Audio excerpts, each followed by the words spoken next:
Think you're hitting it farther these days? You're probably not, and you're far from alone.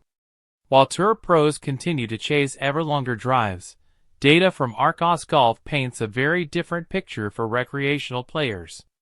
Despite advances in club technology and training, amateur driving distances have barely budged in recent years. In fact, the average male golfer's drive has hovered right around 224 yards since 2018, with only slight variation. For women, average driving distance has actually dipped slightly during that time. Age plays a predictable role. Younger golfers hit it longer, older ones shorter.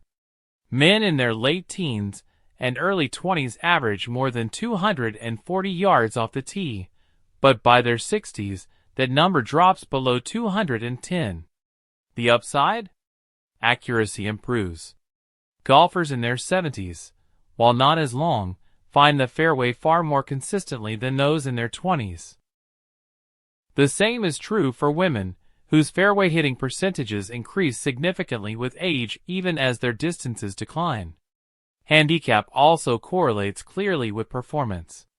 Low handicap players not only drive it farther, over 250 yards on average for men, they also hit more fairways and fewer truly poor drives. High handicap players, especially those over 25, are far more likely to hit penalties or need recovery shots after a teed ball. For many, nearly half of all drives fall into this wayward category. Interestingly, while better female players enjoy a sizable advantage in distance, accuracy across handicaps is relatively stable. The gap between the straightest and least accurate women's handicap groups is barely noticeable. One trend that stands out is how much more distance women lose over time compared to men. While both genders see yardage drop with age, women experience a sharper decline in both raw yards and percentage.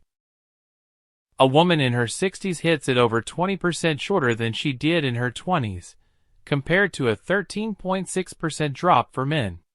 Ultimately, while the elite ranks may continue to push the USGA to consider distance limits, the everyday golfer has seen little to no gain, and in many cases, some decline, when it comes to power off the tee.